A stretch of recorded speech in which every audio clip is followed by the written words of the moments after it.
Thank you for joining the Red Clinic podcast. I'm Dr. Schwalen, licensed psychologist and expert in eating disorder treatment. Today I have two very special guests with me on this episode.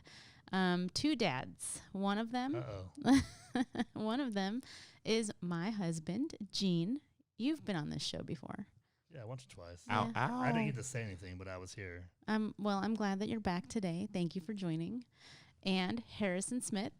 Hello. Hi. Do you want to tell the audience a little bit about who you're a dad to and why you're here today? Yes, I am a dad to Jeremiah Zion and Selah Rain Smith, but more importantly, I am the husband to Dr. Amanda Smith. That's right. Yes. And she's one of our Recovered Clinic directors That's right. and psychologists, also an expert in the treatment of eating disorders at the Red Clinic. And so we have two dads joining us today because I wanted them to kind of give a normal person perspective, right, on the topic. Well, look at you. An everyday, normal kind of guy perspective on what we know or what we call diet culture, okay? So I want to talk about diet culture today because on many previous episodes, I've alluded to it. I bring it up in my own conversations with other guests or when I'm just talking to y'all by myself. And then I end up saying, that's a whole different episode, or that's something we could talk on for hours. I'll get back to that. Well, today's the day that I am bringing it back. So diet culture, do y'all know what that even means or what that's referring to? I mean, have you heard the term before, diet culture? Yeah, absolutely. It's like a way of life. I mean, okay. Yeah. I mean, a multi-billion-dollar business too. So. But do you feel like you've heard that term because both of you are married to a psychologist that specializes in the treatment of eating disorders? Yeah, perhaps. I don't think we necessarily coin it in the community, right, that we're living in, but we understand it conceptually. Yeah. That, you know, if you're at the gym or you're doing any kind of fitness, you're around folks that diet. And okay, so that's one way of looking at it. That's one way good. of looking yeah, at it. that's like it's kind of a narrow application of the term diet culture, but I'm Yes. really glad you did that because everybody's going to have their own idea of what it is. What do you think it is? Well, yeah, I mean, I think of that too. Like you go to the gym and like they have a nice little shop thing or cafe you can order food from, Right. and it's these little bitty small portions, and you know, it is. And you've got the quinoa, you know, and different things. But anyway, yeah, I think of the same thing. Quinoa, that's part of Yeah. diet culture. Is it? No, I thought it was just a grain. It's just a grain. Okay, It's just so making sure. funny. Well, and I think of all the diet like- bars yeah. and the protein bars. I was and thinking keto, not quinoa. There it is. That's what I was thinking. Yeah, my bad. Well, and I've got friends that were on the Atkins diet, you know, a long time ago when it was like a thing, and I remember going to like restaurants for lunch and whatnot. 'Cause they used to work for me, and they could eat all the meat they wanted, and they could eat all the salad they wanted, but that was it. Salad and meat, that's it. And I've had a friend just not even too long ago, I guess last year, we were on a golf trip, and he was talking about the paleo diet that he was on and what that looked like, and it's like he lost a lot of weight really quick, you know, and Yeah. Okay, so you guys are definitely familiar with all the different kinds of diets that swirl around in our society. So I'm hearing the quinoa diet, the keto diet, paleo, Yeah. Atkins. there's the potato diet. I mean, you've heard of the potato diet. haven't you? Potato. I've heard of Mr. Potato Head, but There's a potato diet potato now. diet. Intermittent All the famous fasting. stars are doing it right now. The potato diet, just Hey. eat potatoes. No, I man. think that Studs was and like spuds. last week. Now there's a new fad diet, Oh. right? So intermittent fasting, Yeah. there's all different things. And what you guys are referring to are fad diets, and that's absolutely there's a also- product of diet culture. There's wrong. legitimately a There's- potato diet. Like, Yes. are you kidding me? No. Like, for real? Yeah, For What, real. what is that? Like, I don't It's- even know what it You is. can't eat anything except potatoes for a certain amount of time, and Do you get to eat potato chips? Like, Um, how are you varied with I this? don't think so. I think mhm. there's like very specific rules about how you prepare that I don't stuff. like those rules. Well, and it's what was I gonna say? Man, I just lost my train of thought. There was a Okay. certain diet I was gonna ask you about.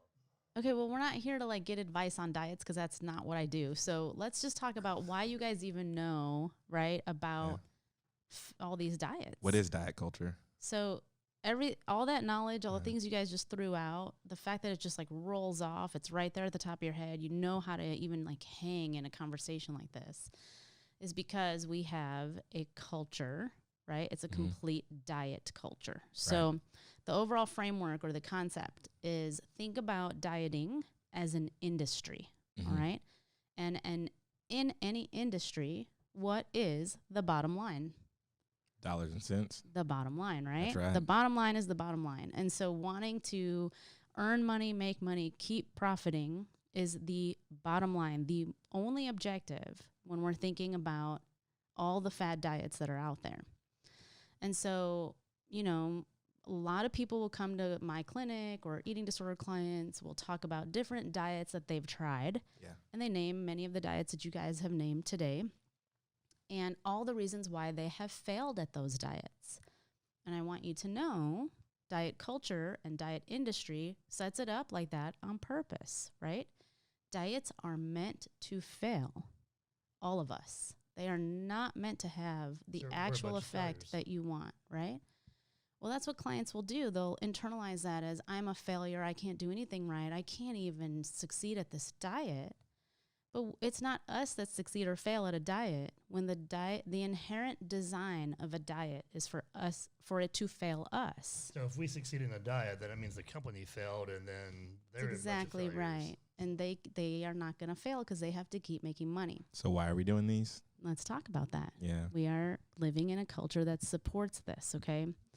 So yeah, diet industry needs to keep making money. The way they keep making money is to continue to design a need for their product. And the only way they can keep you needing what they have to sell is to make sure that you never succeed at their diets, okay?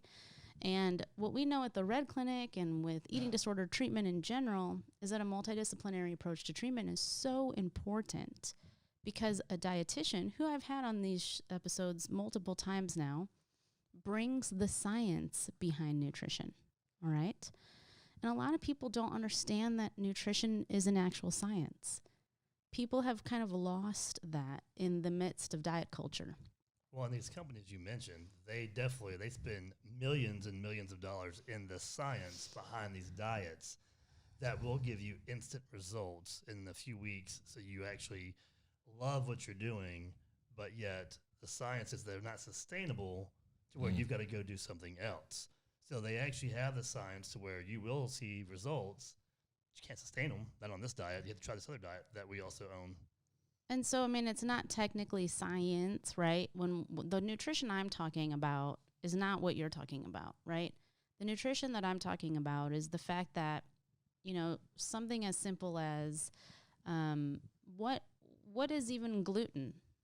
I mean, there's so many people who are gluten-free, and many people choose to become gluten-free not because they have a medical reason for it or an actual allergy to it. They do it because it's a fad thing that people are convinced that gluten makes you fat. But if you go, you know, and ask random people on the street, what is gluten? I mean, Jimmy Kimmel did an episode like this. It was really, really funny, actually. It's hilarious. Isn't gluten like a protein?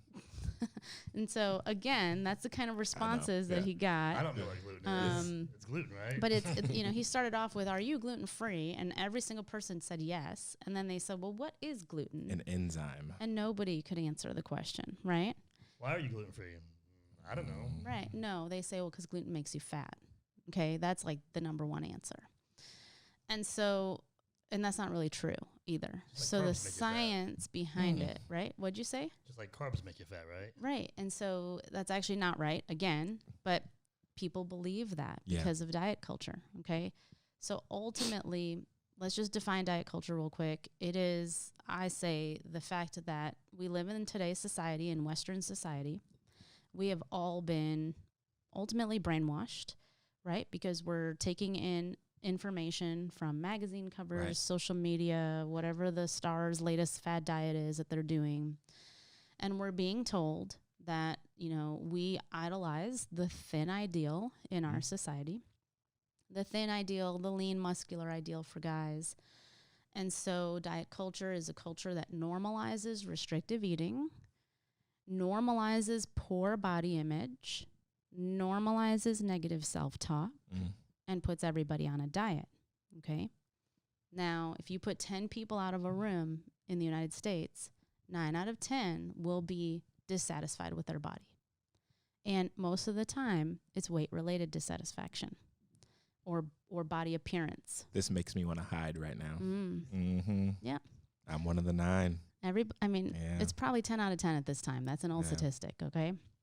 Even the most fit person has something they don't like about themselves. I mean, that's what happens, right? But here's the thing.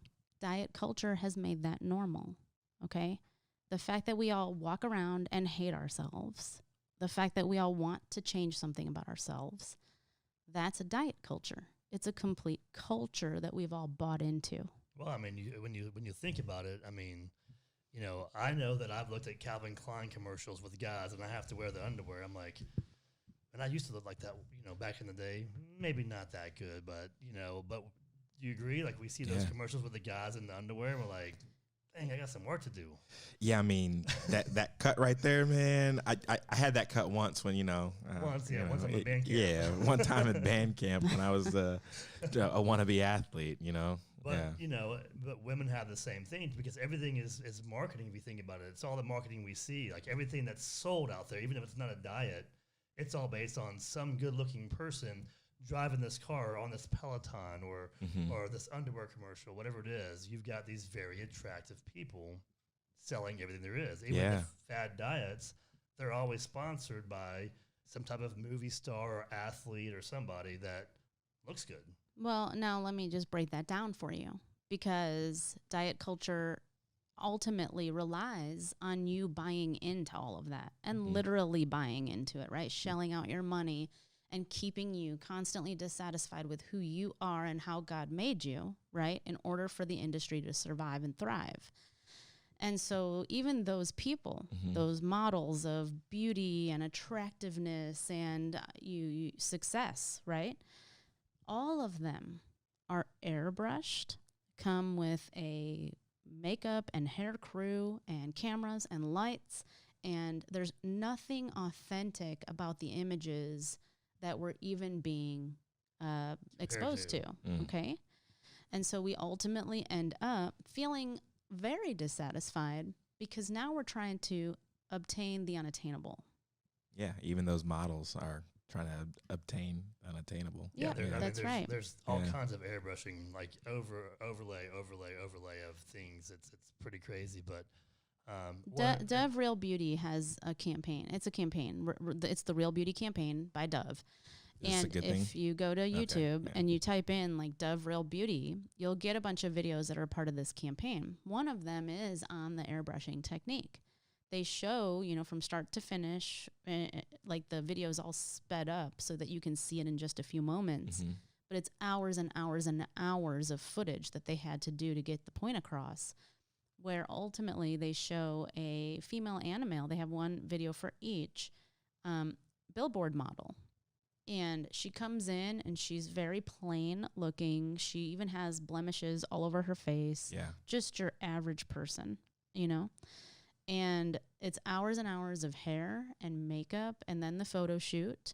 And then after the photo shoot, all the images being photoshopped and airbrushed and everything. I mean, literally, they lengthen her neck, they chisel her cheekbones, they arch her eyebrows, they fluff out her hair. They do all these things where if you took that image that they finally put on the billboard and compared it to who it was before all the process started, it doesn't even look like the same person anymore. Yeah, it's terrible. And we are brainwashed to believe that, I see this. We're visual people. Yeah. So if you want to talk about the science, that's the science they go off of, not the nutritional stuff. Well, what I'm saying about the science of nutrition, though, they understand the nutrition side of the science, too, to a degree to where they can show you instant success, which is what we all want, right? I mean, that quick money, scheme or quick money, get rich quick, and, instant results. No one, really wants to work really hard for Not anything. At all. And if it's going to be a year and a half down the road, that's too far. We don't think long term anymore these days. Yep. Yeah. Yes. When you started talking about Dove Real Beauty, of course that sounds great and brilliant. And I was like, is she going somewhere negative on this? Because all I can think of is I use Dove products. Oh, no. If you ruin this for me, I'd be so sad. But I'm glad you said that because men's Dove though. Men's Dove. Come on now. Yeah, it's built for me. Yeah. But so think about this, what you just said, if I ruin this for you, like when you think about what I'm talking about, even putting the two words together, diet culture, and like really letting that like marinate a little bit and processing through that, it wakes you up. It's like, whoa, I'm like a product of my environment, and I've been blindly following this for so long. Well, you know what it reminded me of when you said that earlier also is like people are sheep, they will follow. You have something and someone else is doing it, everyone wants to do it. That's right. And that's what marketing banks on. The fact that literally banks on it, right? That you will want to be like everybody else and try to attain these images that they keep putting out there, which are extremely impossible to attain, and we all feel bad about ourselves. Yeah, we want to be the muscular or thin ideal because everybody, to be honest with you, lusts over that person, and who wouldn't want to be lusted over? Right. When we get down to the core of things, and if you even take it deeper and further back than that too, growing up and when we were little kids in elementary school and then through like middle school and then high school, I mean, most kids, maybe not all kids, but most kids have either been affected by some type of bullying or comments that were made. Yeah. No matter how cool you were or not, or we have felt rejection because we had a thing for a girl or a guy or whatnot, and we didn't get the girl or the guy because the guy got the girl and the girl got the guy and whatnot. I mean, those things happen, right? So we feel some type of rejection because we weren't good enough or something.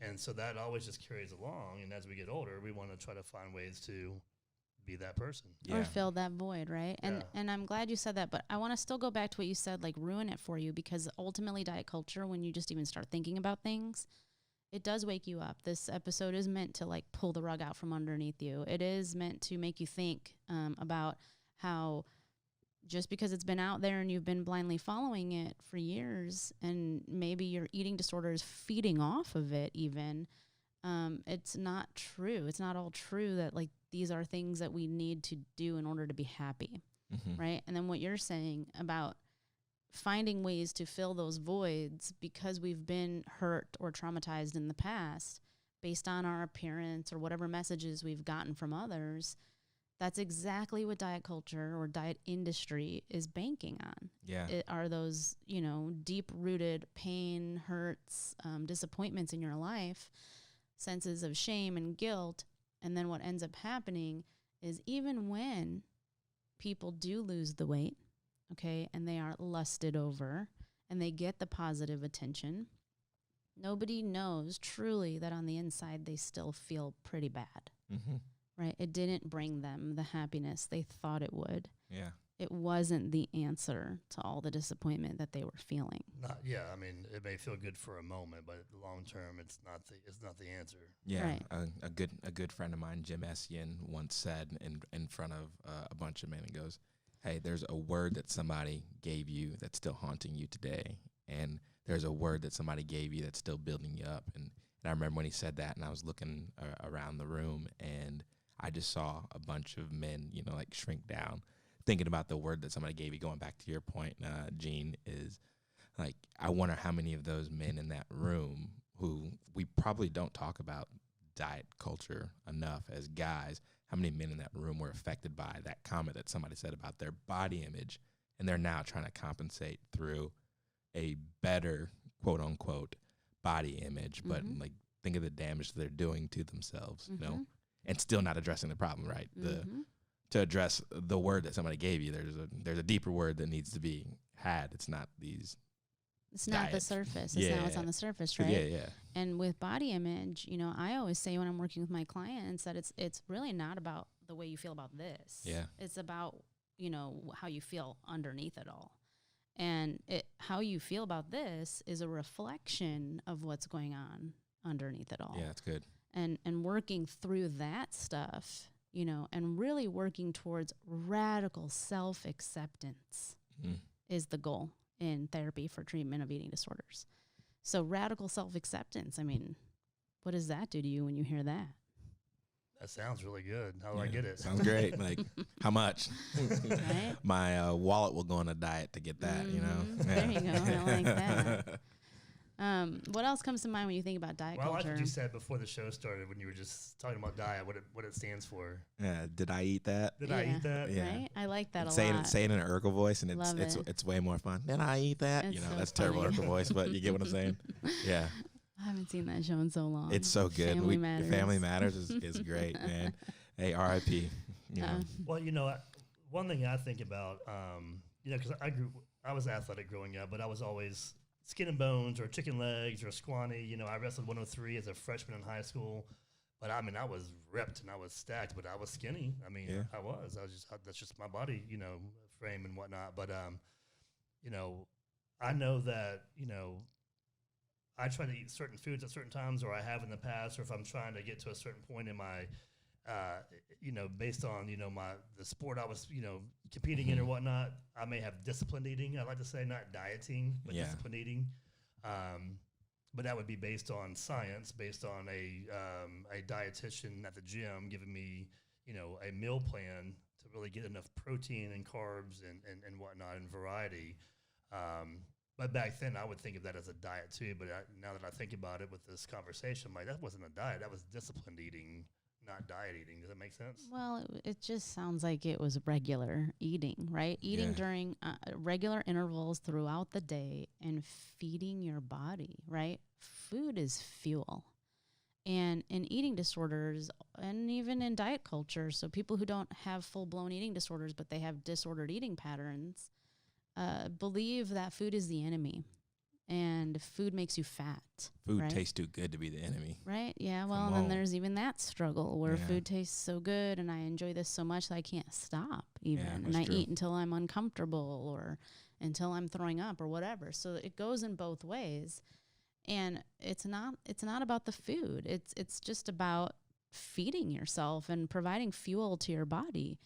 The science behind it. I mean, there are so many doctors out there right now who are prescribing, we were just talking about this as a team today in group supervision. There are doctors out there prescribing clients who've had bariatric surgery, for example, telling them not to eat more than 30 grams of carbs a day, when the science tells us that in order to function properly, our brain needs 130 grams a day, right? And so we're not just depriving ourselves to look a certain way. We ultimately end up messing so much with our nutrition that we're not even functioning properly on an organ level. Why do people make this so hard? I mean, eat?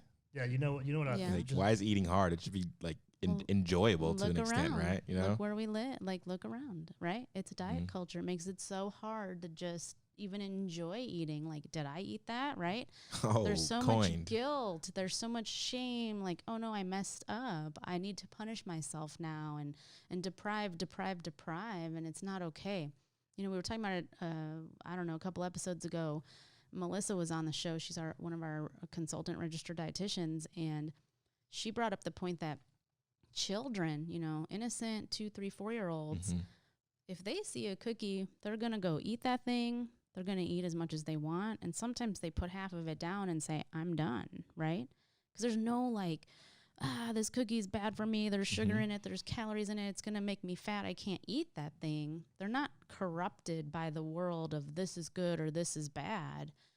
They just feel like eating it or they don't. And they don't add moral value to it.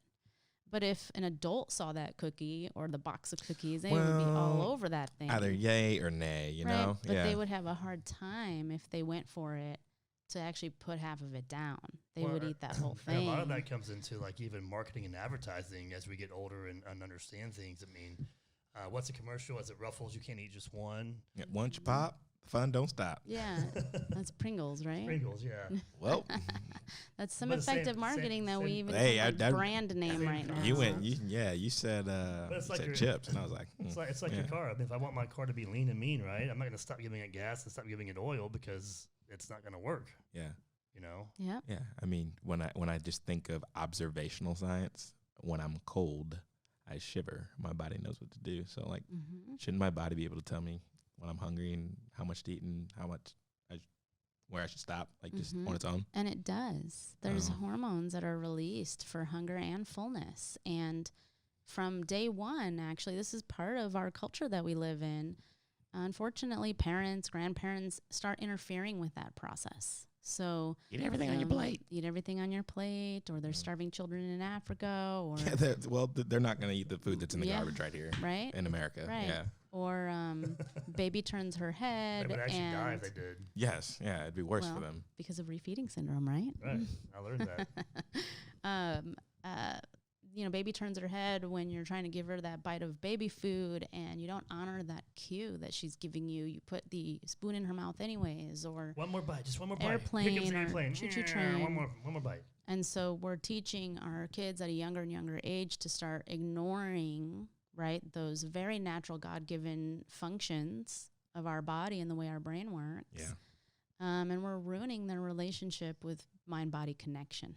Well, and that also reminded me, just when you talked about diet culture, for us adults who have children, the things that we do, the way that we diet, the way that we have, the body image, things that we deal with and whatnot, a lot of that we're putting on display for our kids even. And you see kids even younger and younger these days that are looking for that next diet. I mean, I've had kids in baseball that are looking at the diet that so-and-so is eating, this famous athlete, he's eating this diet, man, I'm going to try that diet. Yeah. And it's, you don't even know really what goes behind the scenes and what they're working on. Yeah, and even being a wannabe college athlete at one point, just seeing some of the guys that I've been around or that I still know who were also wannabe college athletes, what they're still dealing with, right? You got O-linemen that need to have a certain weight, or receivers, baseball players, who need to have a thinner frame and whatnot, and so they're still being plagued by these things, because Absolutely. that's our mentality. Absolutely. That we have. I mean, even employees in the military, they have jobs. They could be a desk job, but because the guidelines say you have to weigh a certain amount, those are grounds for termination if you don't have like the health profile that you're supposed to have. So restrictive eating, body type, all of it, it's pushed everywhere. It's part of our culture, okay? Insurance. All of it. Insurance. Yeah. Even when a baby is born, they are defined by numbers, right? APGAR score, height, weight, length, whatever it is. But those are the first things everybody cares about. Yeah, I want my kid to be in the 99th, right? I mean, they literally in this country will rip the baby away from the mama as soon as it's born just to take the measurements, right? Yeah. I mean, we're all about measurements in this country. Give me stats. That's terrible. Numbers. And, the other thing about this is it starts there. It follows us throughout our life. It's all over media. It's everywhere. We can't escape it. So, of course, they're, 10 out of 10 probably you put in a room and they're going to say there's something about me that I don't like. Now, doctors are also trained this way. I mean, number one thing they go to is like the growth charts and let's look at BMI. And, I always say BMI, man, that's a whole nother episode and it will be here soon. But can I get in on that one? I've got a really unique perspective about BMI. So, yeah. Well, I can tell you that when I went to get my checkup, it was, I think 2 years ago, and this is the first time I saw this doctor. Yeah. I went to a brand new doctor. I don't know why I did, but they had weighed me before he came in and whatnot. And then when he came in, he's looking at me. He's like, "Oh, okay, like your veins." And he goes, "Yeah, And I was a little bit more fit then, playing tennis more regularly. But he's like, "Yeah, you're just, I wouldn't worry too much about your weight right now because you look pretty strong and healthy." But he was mentioning my weight being a little bit maybe above what my height would suggest. But you're pretty muscular and you look like you're pretty athletic, Because he's going off of a number only, right? And that's exactly how they're trained. So we can't be too mad at them because they also are part of our diet culture. Right. They're just as brainwashed as every other one of us is. But I do this episode because I want you to know that, right? I want you to go out there and have a critical thought process and not just believe everything you're reading or hearing. What do you want to say about BMI? Well, I don't think it was designed for guys that look like me, right? When you think about and it wasn't. Yeah, and it wasn't. When the origin of BMI, it was a thin white guy. You know what I mean? That's right. And so it doesn't account for different body shapes and body types. And so if we're basing part of our health system off of that, there's a disparate impact on those that don't look like, going back to the thin ideal, going back to what looks like normal, quote unquote, beauty. And so, Well, let me just Yeah. speak to that, because it wasn't even the thin white guy that it was normed on. So it was actually a European scientist who normed it on thin European men. So in America, there's no like comparison either, because back then, if you were in Europe, you were you were European, right? In America, you're everything. I mean, there's even people of European descent aren't just whatever European country that Right. stat came from. They come from all different European heritage. And so it doesn't apply really, it can't be generalized really to a single person in this country. It was also normed on a group of white European men. yeah, And the scientist basically said this is not to be used on individuals. It's really just a parameter of like this one study I did, okay? But what ends up happening is it stayed around Yeah. forever. that failed. Well, because insurance drives that. What drives diet culture? Money. What drives medical and all the other procedures that you could possibly go and Yeah. get for weight loss? Money, right? And so insurance needs some kind of metric or parameter Mhm. of measurement. And so medical doctors go straight to BMI. Oh, you fall in the overweight range, so now I have to come in and have a conversation with you about this. And your experience is one example. I've heard so many times where you got like NFL football players who, are considered Obese. morbidly Morbidly, obese yeah. based on BMI, But they right? can run faster than the small white guy right here. Yeah, right? You're pretty quick though. You're pretty quick. Yeah, and I think that's what's driving my angst. Well, with you know that, what yeah. you just made me think of is you go to the doctor and like you're somewhat overweight or you're overweight, but yet if you're underweight, the doctor's like, oh, it's no big deal. It's no big deal if you're way underweight. I've heard that growing up as a kid. Yep. Oh, no big deal. Yes, you'll and that's figure it out, because they yeah. are a product of the culture that we all live in. Okay, they are too. And what you're saying is so concerning, because many times clients, even in the red clinic, they might be considered overweight, right? I like to say, actually, they're just living life in a larger body, okay? And their larger body was misinterpreted as being overweight by the doctor because all they're going by is BMI. And that patient sat there in front of their PCP and said, I actually haven't been feeling good. I haven't really been eating. I'm not getting out of bed. Basically describing maybe symptoms of depression. Yeah. And doctor doesn't show any concern about the fact that they haven't been eating because their BMI is in the overweight range, right? Now that client who is in a larger body gets the message that this person doesn't see anything about me besides the fact that I'm in a larger body. And I can't get help anywhere I turn to. And so then they come to us in the red clinic and it's like, actually, that's not okay. Like, food is fuel. You need to feed your body at regular intervals every day. Nutrition's really important to even help you with depression and overcome everything you're struggling with. And they feel validated for the first time. They feel heard, right? That's the important work we get to do in the red clinic.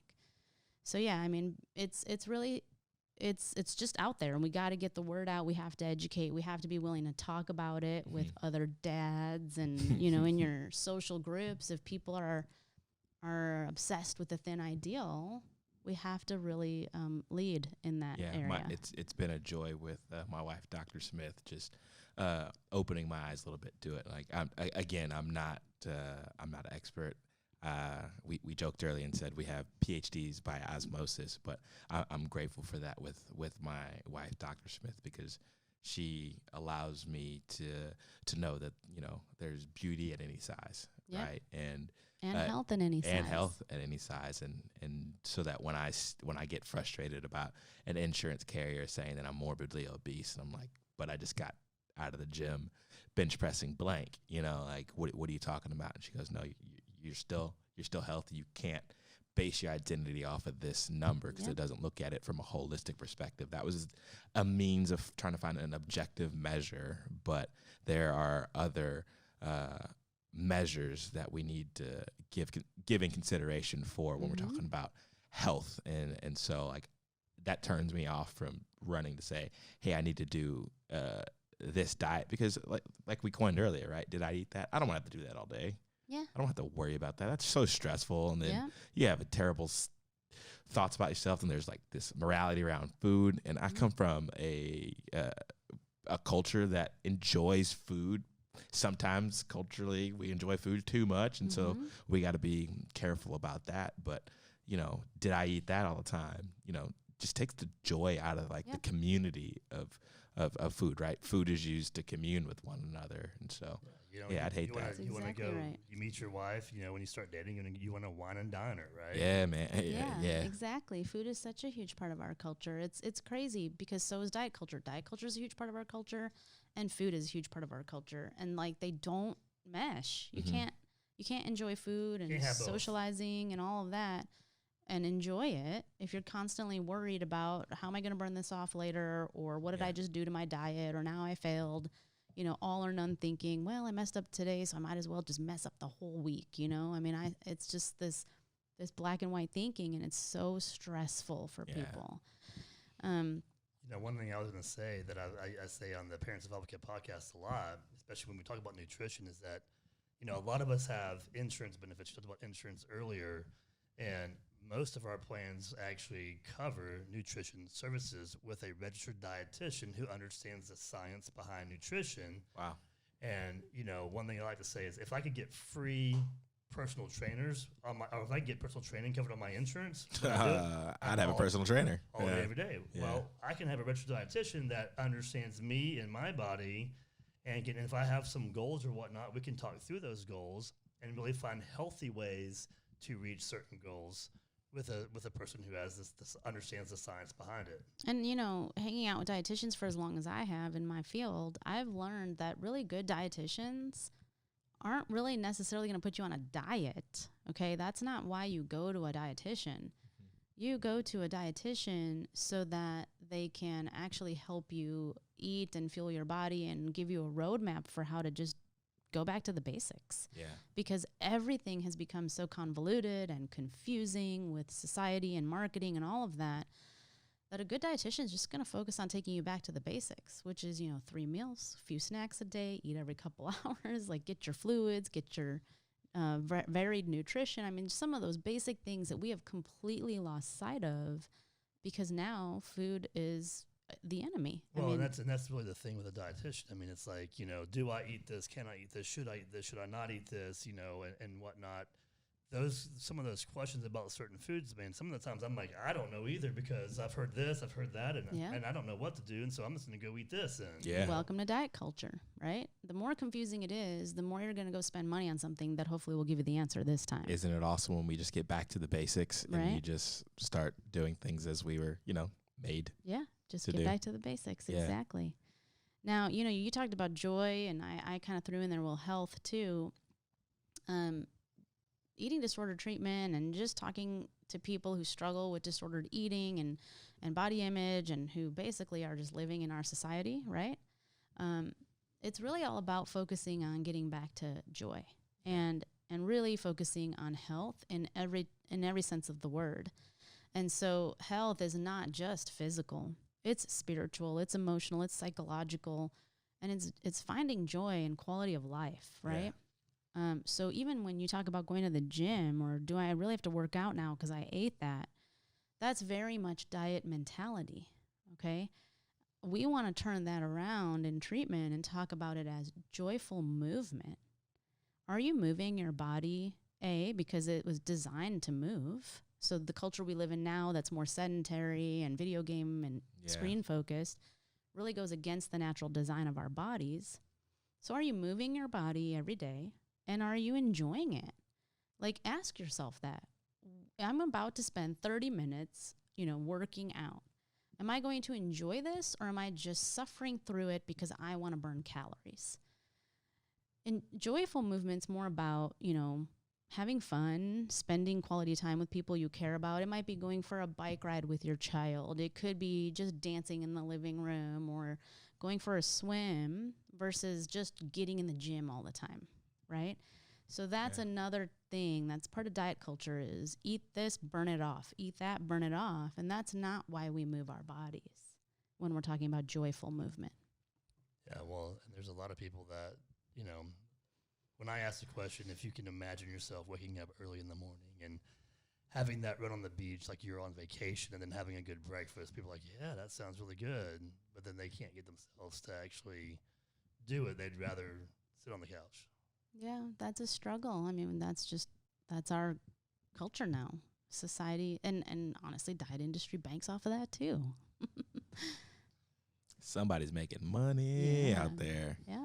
And it ain't us. All right. So do you guys have any other thoughts about diet culture? No, I just see where it can affect, all types of people, athletes, non-athletes. I mean, everyone's affected by it. Everyone's looking for that new diet. Because you said that, let me just add this. So in group supervision today in the Red Clinic, we talked about the Noom app. Have you guys heard about Noom?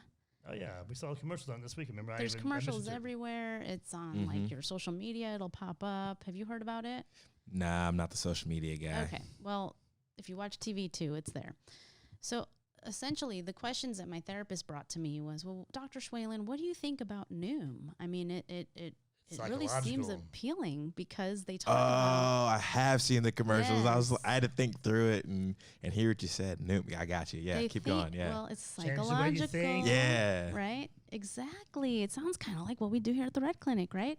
So it takes a CBT approach, and I'm a therapist. This is exactly what one of my therapists said to me. So, like, it kind of makes sense to me that they would take this approach, right?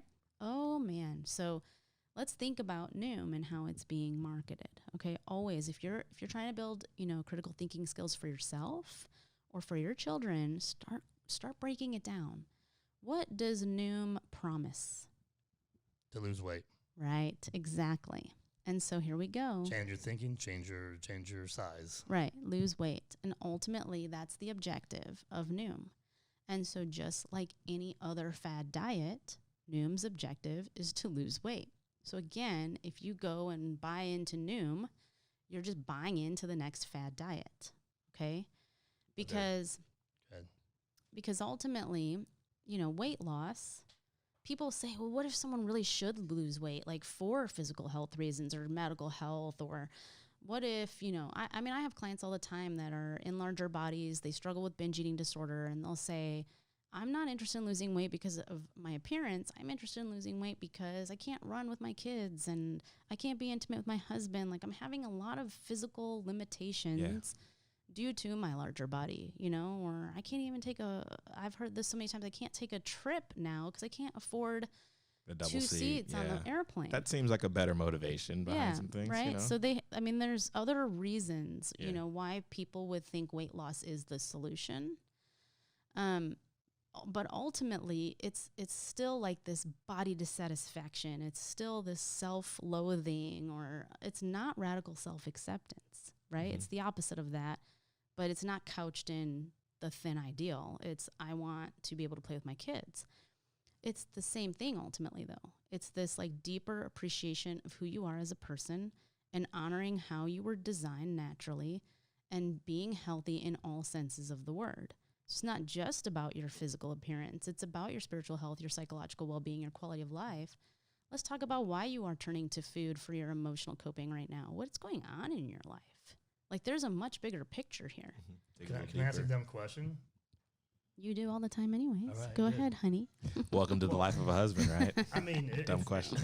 If I am severely overweight or extremely overweight, I had to get there somehow, right? And that could be potentially from an emotional,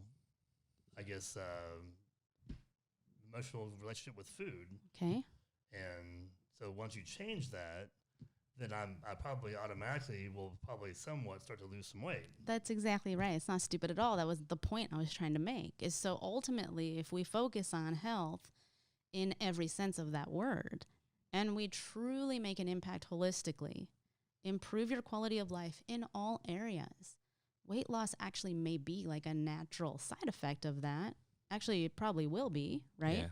But it's not our objective, because we know in the way diet culture works, or diet mentality is like, well, it's not working. I only lost a pound a day. Now I weighed myself and I didn't lose any this week. So I have shame and disgust and guilt and all this stuff. And I'm beating myself up because not going as fast as I needed to go, or we're focusing again on the number on the scale, and we're putting all our self-worth into that number, when actually our self-worth is about way more stuff than that. Yeah, I mean, if you think about it from that point of view as well, I mean, if we think about like growing up as kids, like there were things that I enjoyed doing. I enjoyed going and getting an ice cream sometimes. I enjoyed this. I enjoyed eating, pizza or whatever the case may be. And if you're trying to restrict or trying to eat only certain foods and trying to be selective in that area, and you get rid of all the things you enjoy eating, you're not going to ever be happy, and so you're going to ultimately fail at some point in time. Yeah. Well, and it's so funny even right now, like I enjoyed ice cream, I enjoyed pizza. Like that's diet culture right there. Because you're not saying that you used to enjoy apples, and our 3-year-old eats apples every day. Like you can enjoy other foods, but there's that moral value now that pizza and ice cream are worse than apples. So I'm going to talk about those foods only. Mm-hmm. That makes a good point. Yeah, I enjoy eating mango. I mean, some good mango. There you Bro, go. talk to me, man. Right? Talk. You're not going out of your way to get those foods. So. Looks like we're going on a date after this. We're gonna get some mangoes. yeah, that'll be good. Some fried eggs and some toast in the morning with some mango on the Can we side. throw a little avocado in there? Yeah. Let's go. Is that all right for us to talk about? Yeah, man, do it. Yeah. And some nice grilled like steak and some potatoes and asparagus. Now our wives that sounds are like variety. It's a good variety for the day. They're wondering where they're getting their invite. It's good to look forward to it. And Bob's you that big orange carrot. It's got a little glaze on it. Some good stuff. We've been to Bob's. Yeah, Chef Boyardee right there. Yeah, I love it. And I always say too, we like to think about it as it's not healthy and unhealthy food, okay? Because again, that's what happened right here with pizza versus mango. It's healthy and unhealthy people. And your whole approach to your relationship with food is either healthy or unhealthy. That's where the health comes in. And we have to really do what we're doing now, educate and talk about it and process it. Because I'm hoping this episode blows your mind a little bit, right? And then you have to decide what you're going to do with that. Yeah. You know what? It just popped in my head. This may be something stupid too, but like you said, I always say something stupid. So what? And I haven't done it yet because my last thing wasn't stupid. so I'm batting 1,000 right now, so I should quote on my head. But when I think about the ice cream and the pizza scenario, you just slapped back on me. When I eat foods like that, I can eat a lot more pizza and a lot more ice cream or a lot more things that we define as probably not very healthy. Right.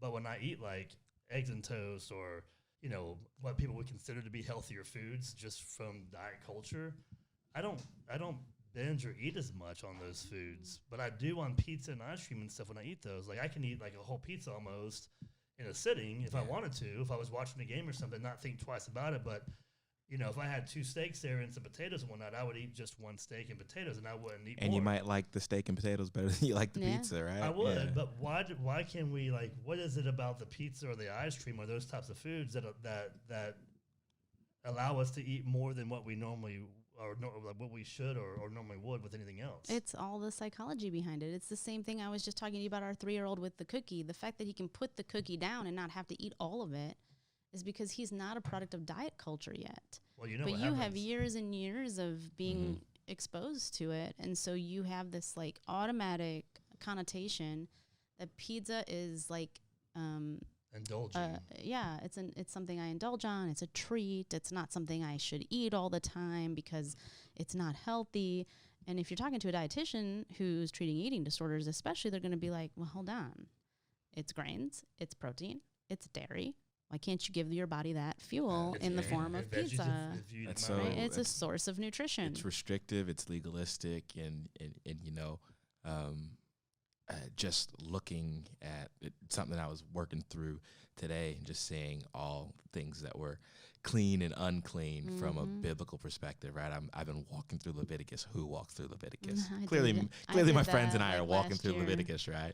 And there's clean and unclean, but then talk about 3 sheets, and then nothing's unclean. And so it's I think that for me, I need to wrap my mind around that ideal that there's no morality around the food, what's a good food and what's not a good food, but to realize that there's no unclean or no not good food. It's just like, what is my relationship with that food going to look like from here on out, and to be able to do it holistically with joy and with and I think there's a satisfaction in that, as opposed to necessarily having to be overly satiated with something. Yeah, so right. that's really good. Romans 13, I think it is. Paul talks about, there's no good or bad when it comes to food, when what we eat, as long as you you're doing what you're doing unto God, right? And that's your own decision. That's your own relationship. And we shouldn't really judge others for what they're eating or what they're not eating or anything. Yeah. I think it's Romans 13. Well, it's funny too, because when we're kids, like that half cookie we didn't eat, man, you're wasting that food. Like we tell them as parents, we tell our kids, you're wasting that food, or you can't have that cookie for breakfast because it's got too much sugar, So we put all these things in our kids' head at a very young age, but we're also telling them, clean your plate. There are hungry kids in Africa. There's this and that. Yeah. So, don't waste any food. Eat all of your food. And, in Texas, we get big portions of everything no matter where you go, right? But as kids, we're taught to eat all of our food. Yeah. And then as we get older, we're teaching ourselves not to eat any food. Well, our parenting also is a product of diet culture, right? And so that the mixed messages that we're getting, like we just said earlier, we're a society that loves food, yet we hate it all at the same time. We're emulating that exact relationship in our parenting of our children in our homes. Oh, we love food, but we hate what it does to us, so we think it's the food, right? Yeah, that's right. But food actually is just fuel. It's just a source of nutrition. It's amoral. Yeah. It doesn't. We hate food. We love food, but we hate what it does to us. But ultimately, the food didn't do it to us. It's us doing it to ourselves. Yeah. Right. I'm excited for a life where I'm just going out to run because I want to go run because it's fun. No, that won't happen. I promise. You'll be like, really? I actually used to do this to myself. I have an hour and I'm not spending it running. I'm going to go play some golf or tennis or go have some fun, since you threw golf out there, you know what? Yeah. I work with so many clients and it never happens. They say that I can't wait to get to the day where I find joy in running. It's not going to happen. You're going to be like, I can't believe I used to do that to myself. I'm probably not going to prove you wrong on that because like you said, hour running, hour golfing. I'd probably do hour golfing. Yeah. And joyful movements in golf. Joyful movements. And tennis is a good thing. Tennis is something you have fun, that's it's fun. Find joy out of what you're doing. If you're going to move your body, make it worth it. It's not all about exercise and burning calories. It's about also enjoying your life. And you know what? You know what women probably don't know, or not all women, but a lot of women about golf. They don't know about golf. I feel like I should stay well away from this comment, but keep going. No, I'm just going to say, from experience, because I don't play golf that often anymore. I used to play once a week at least, if not twice a week, when I could before I got married. But when I play golf every now and then, and I haven't played golf in a long time here recently, but if I were to go play tomorrow and play 18 holes, I would have a hard time at the very end of the round playing, and I wouldn't stop. Yeah. But the next day, I would feel it. Yeah. Playing golf. It's even though we're riding golf carts and drinking a bunch of beer and having lots of fun, it is still a workout. Yeah, it is a workout. It's a joyful movement. It is. You're having a good time. You're with your friends. It's social. Yeah. Every time you can have a joyful movement with a cocktail, that's even better, right? Yeah, there you go. Hey, I'm not mad at that. So here's your homework is, hey, Dr. Schwalen, I'm going to go golfing with Harrison soon. Yeah. And we're going to make joyful movements on the golf course. Have fun. While we have I'm excited for you. While we have guy time, we can talk about things about being dads. You're talking about our wives and our kids. Yeah, wives and our kids. Right. Man, look at that. We're going to... No. You will talk about diet culture and joyful movement and get the word out. Because there's going to be another twosome that's next to us, and then we'll be a quartet. How are you enjoying your joyful movement today? Yeah. What's your relationship with food like? What do you know about diet culture? Have you cleansed lately? Yeah. Ooh, you brought up cleanse. Every time I'm trying to end the episode, you bring up more. This is so funny. So we don't like to talk about cleanses, or cleanses are, what did Melissa say the other day? Cleanses, people who engage in cleanses, that implies that your body is toxic or filthy. And again, that's why we have liver and kidneys. Whatever organs. There's organs that God gave us naturally to just do the cleansing for us. So for us to think we have to like get involved and intervene in that natural process is actually it can be very dangerous and unhealthy for us. I think that I have a natural cleansing about once a day. What does that mean? Oh. All right, so there you have it. Yeah. I'm going to go ahead and end the episode now. These guys are getting a little too comfortable, but thank you so much for joining me. Yes. And I can't wait to see you guys next week.